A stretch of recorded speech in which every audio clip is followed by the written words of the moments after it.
Bismillahirrahmanirrahim. Assalamualaikum warahmatullahi wabarakatuh. Innal hamdalillah nahmaduhu wa nasta'inuhu wa nastaghfiruh wa na'udzu billahi min shururi anfusina may yahdihillahu fala mudhillalah wa may yudhlilhu fala hadiyalah. Asyhadu an la ilaha illallah wa asyhadu anna Muhammadan abduhu wa rasuluh. Amma ba'du. Yang pertama-tama dan paling utama, kita panjatkan puja dan puji syukur kita kepada Allah Subhanahu wa Ta'ala yang telah memberikan kepada kita beribu-ribu kenikmatan, di antaranya nikmat Islam, iman, dan nikmat sehat walafiat.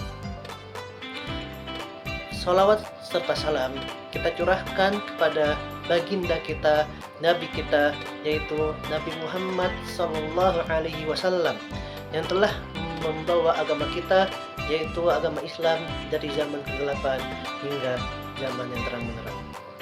Izinkan saya, Ahmad Cain Ibrahim, dari Prodi Hukum Ekonomi Syariah dengan nomor NIM 2410204004, untuk mempresentasikan suatu materi yang berjudul Aktualisasi Maqasid Al-Syariah dalam penerapan sertifikasi wajib halal di Indonesia.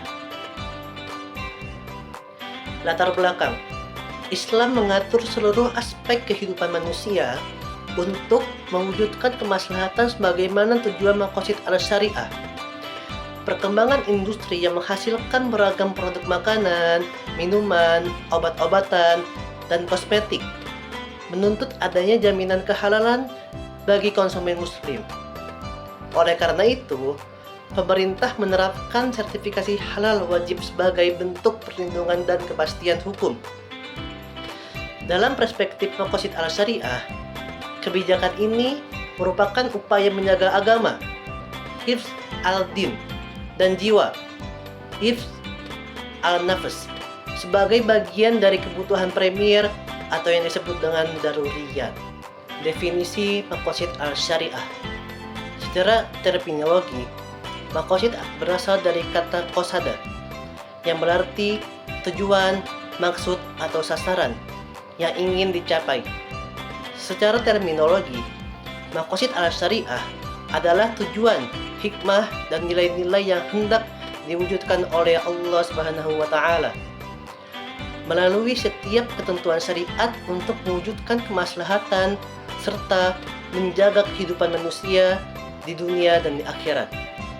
Prinsip ini didasarkan pada Quran Surat Al-Baqarah ayat 185 yang berbunyi, yuridullahu bikumur yusra wa la yuridu bikumul usra, yang artinya Allah menghendaki kemudahan bagimu dan tidak menghendaki kesukaran bagimu. Quran Surat Al-Baqarah ayat 185. Syariat Islam hadir untuk memberikan kemudahan dan kemaslahatan. Kemudian, tingkatan Maqasid Al-Syariah. Yang pertama, daruriyat atau premier, yaitu kebutuhan yang sangat mendasar bagi kehidupan manusia. Jika tidak terpenuhi, dapat mengancam keberlangsungan agama, jiwa, akal, keturunan, dan harta. Kedua, hajiyat atau yang disebut dengan sekunder, yaitu kebutuhan yang memberikan kemudahan dan mengurangi kesulitan hidup. Tidak mengancam kehidupan jika tidak terpenuhi, tetapi membantu aktivitas berjalan lebih baik dan nyaman. Dan yang ketiga atau yang terakhir, yaitu tahsiniyat atau yang disebut dengan tersier atau pelengkap, yaitu kebutuhan yang menyempurnakan kualitas hidup melalui nilai etika, kepatuhan, keindahan, dan kenyamanan.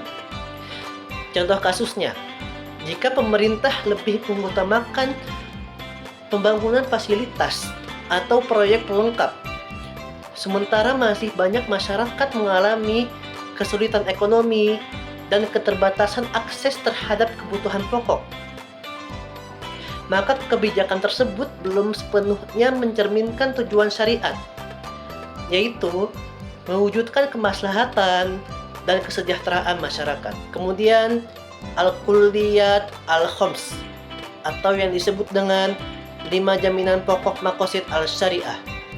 Konsep maqasid al-syariah berfokus pada 5 tujuan utama sebagai dasar penjagaan kemaslahatan manusia. Yang pertama, hifz ad-din, atau yang disebut dengan menjaga agama. Yang kedua, hifz an-nafs, menjaga jiwa. Yang ketiga, hifz al-aql, atau yang disebut dengan menjaga akal. Yang keempat, hifz an-nasl, atau yang disebut dengan menjaga keturunan. Dan yang kelima, hifz al-mal, atau yang disebut dengan menjaga harta. Kemudian tujuan dan urgensi maqasid al-syariah dalam hukum Islam. Yang pertama, membantu memahami dan menerapkan nas syariat secara tepat, terutama jika terdapat makna ganda atau pertentangan dalil. Yang kedua, menjadi dasar istinbat hukum terhadap persoalan baru yang tidak dijelaskan secara eksplisit dalam Al-Quran dan Sunnah. Yang ketiga, menghasilkan hukum yang relevan dengan perkembangan zaman dan kebutuhan masyarakat. Yang keempat, menjadi syarat penting bagi mujtahid dalam memahami hikmah dan tujuan syariat. Yang kelima, atau yang terakhir, tujuan syariat adalah mewujudkan kemaslahatan manusia di dunia dan di akhirat, sehingga seluruh hukum Islam mengandung keadilan, kasih sayang, dan hikmah.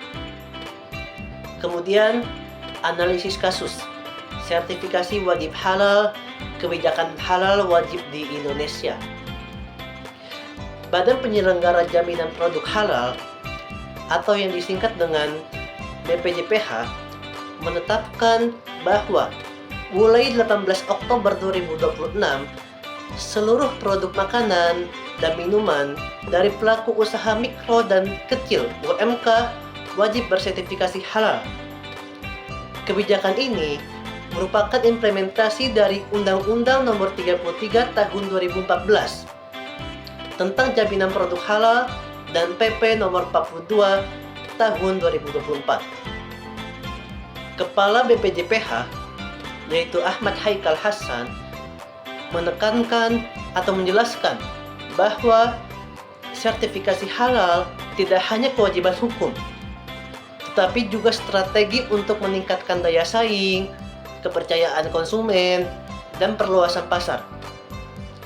BPJPH menekankan budaya tertib halal, yaitu patuh regulasi, produksi halal higienis, serta meningkatkan kesadaran halal untuk mendukung ekonomi nasional. Kemudian, kategori maslahah sertifikasi halal. Mandatori sertifikasi halal termasuk dalam kategori maslahah daruriyah karena bertujuan menjaga 5 unsur pokok maqasid al-syariah, yaitu menjaga agama, menjaga jiwa, menjaga akal, menjaga keturunan, dan yang terakhir yaitu menjaga harta. Dengan demikian, sertifikasi halal merupakan kebutuhan primer yang wajib dipenuhi untuk mewujudkan kemaslahatan umat. Kemudian, resiko jika produk tidak bersertifikat halal. Yang pertama, resiko hukum dan sanksi. Maksudnya, dapat dikenakan sanksi seperti teguran, sanksi administratif, penarikan, hingga penghentian distribusi. Kedua, resiko kepercayaan konsumen. Maksudnya, menurunkan minat beli, kehilangan pangsa pasar, serta merusak citra usaha. Yang ketiga, risiko masuk pasar modern dan ekspor. Maksudnya, sulit masuk pasar modern dan ekspor karena banyak supermarket, hotel, restoran, rumah sakit, maskapai, dan pasar ekspor yang mensyaratkan sertifikat halal sebagai standar masuk produk. Yang keempat, atau yang terakhir, resiko spiritual dan moral. Maksudnya, dalam Islam, konsep halal tidak hanya berkaitan dengan aspek bisnis, tetapi juga merupakan tanggung jawab moral dan spiritual. Dalilnya, Rasulullah Shallallahu Alaihi Wasallam bersabda yang berbunyi, Innallaha tayyibun la yaqbalu illa tayyiban, yang artinya sesungguhnya Allah itu maha baik dan tidak menerima kecuali yang baik. Hadis riwayat Muslim.